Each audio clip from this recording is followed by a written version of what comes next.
That's one small step for man,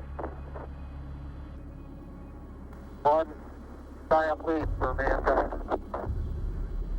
When Neil Armstrong stepped foot on the moon in July of 1969, the world took a large sigh of relief.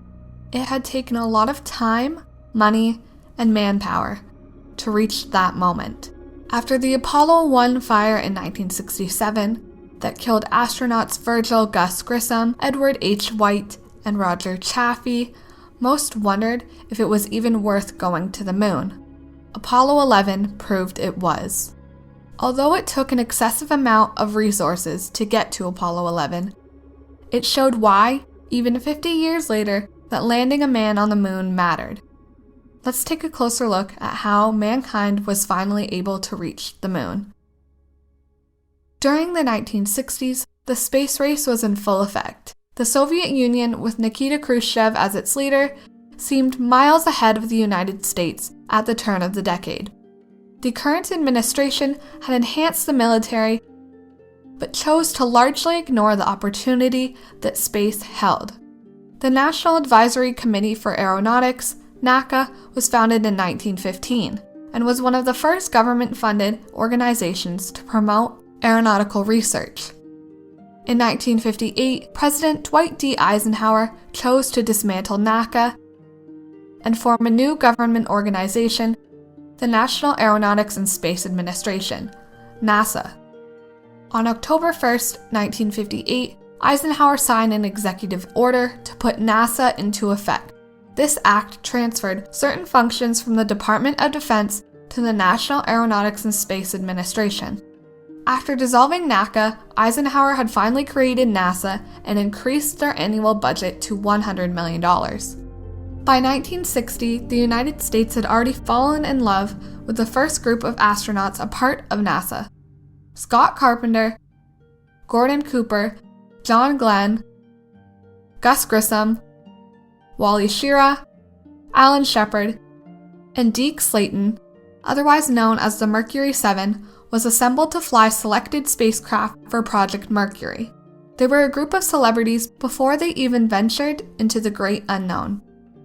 The most well-known mission the Mercury 7 would accomplish was Mercury Atlas 6. Flying in Friendship 7, John Glenn would become the first American to orbit the Earth. It was quite a day. I don't know what you can say about a day in which you see 4 beautiful sunsets in one day, but it's pretty interesting. When John F. Kennedy was elected president at the end of 1960, you could feel the air change.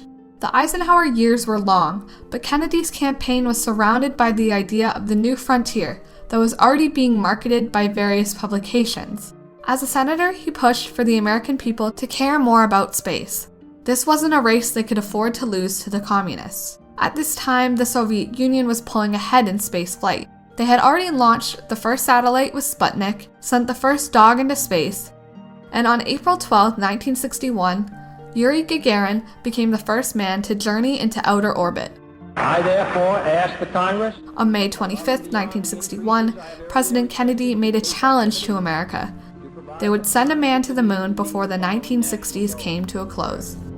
I believe that this nation should commit itself to achieving the goal, before this decade is out, of landing a man on the moon and returning him safely to the Earth. No single space project in this period will be more impressive to mankind or more important for the long-range exploration of space, and none will be so difficult or expensive to accomplish. Kennedy would continue to pursue this national goal by allocating $1.2 billion to NASA in 1962 and doubling that number in 1963. In September 1962, to a crowd at Rice Stadium in Texas, he gave one of the most memorable speeches of his career. But why, some say, the moon?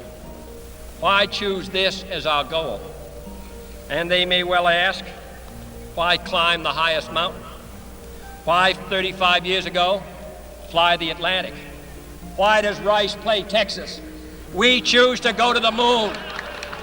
We choose to go to the moon.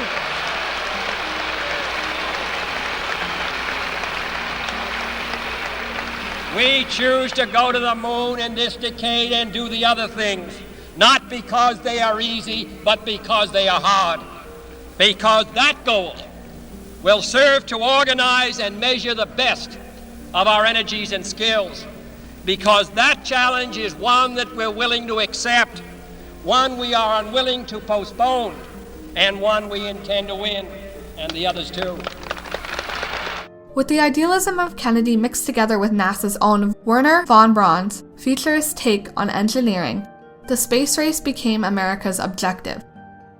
The death of President Kennedy in 1963 left the nation to carry on his dream without him. Following the Mercury missions was Project Gemini. Beginning in 1961 and ending in 1966, these missions were to develop space travel techniques in order to help the Apollo mission get astronauts to the moon. Edward White conducted the first American spacewalk in 1965 with Gemini 4. Gemini 5 introduced the world to the naval aviator and test pilot Neil Armstrong, who would go on to fly in Apollo 11. This is when the United States began to pull way ahead. There are 3 Apollo missions that stand out in everyone's mind: Apollo 1, Apollo 8, and of course, Apollo 11. On January 27, 1967, the 3-man crew of Grissom, White, and Chaffee were doing a standard rehearsal test for the Apollo 1 flight next month. Due to an electrical malfunction and the cabin being filled with pure oxygen, the spacecraft caught on fire instantly, killing all 3 men inside. The flight was officially retired in commemoration of them. Apollo 8 was the first flight around the moon. Launched on December 21, 1968, it became known for the first time we were provided with a full view of our very own planet. Earthrise was the title given to the photo taken by Bill Anders, showing the Earth from the moon's perspective. The crew of Anders, Frank Borman, and Jim Lovell would then go on to quote the Book of Genesis as they entered lunar orbit on Christmas Eve. God created the heaven and the earth, and the earth was without form and void, and darkness was upon the face of the deep. And the Spirit of God moved upon the face of the waters. And God said, "Let there be light." And there was light. And God saw the light, that it was good. And God divided the light from the darkness. The entire world was at a standstill when Apollo 11 launched on July 16, 1969. The crew of Armstrong, Edwin Buzz Aldrin, and Michael Collins set off to discover a new world. Their 4-day trek to the moon went without problems until Armstrong and Aldrin needed to land. The landing was essentially a prepared fall that went haywire as Armstrong almost ran out of fuel trying to avoid docking in a large crater. We'll read the plaque that's on the front landing gear of this LEM. Dear men from the planet Earth, first set foot upon the moon, July 1969 AD.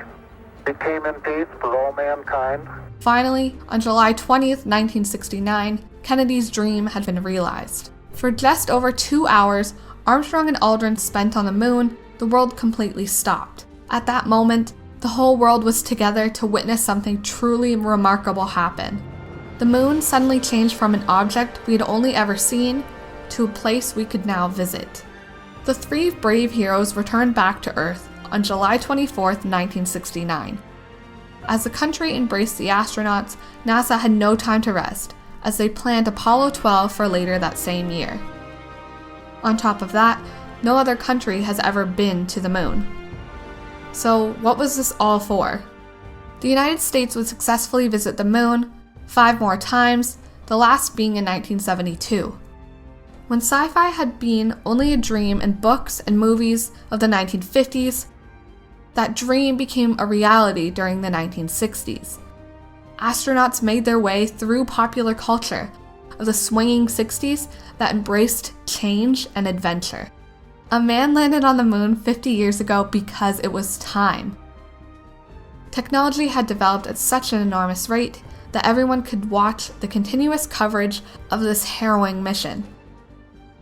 In over the 4.5 billion years of the Earth's existence, landing a man on the moon in 1969 was this one time where the whole world could come together and believe in something far greater than ourselves. JFK's Rice University speech perfectly sums up the reason we went to the moon: striving for a goal that everyone could get behind, organizing the country's skills, and advancing science at an extreme rate only gave us the drive to go further. It was an unknown place that was going to be difficult to get to, but someone ultimately had to do it, not because it was easy, but because it was hard. Causing heat about half that on the temperature of the sun, almost as hot as it is here today,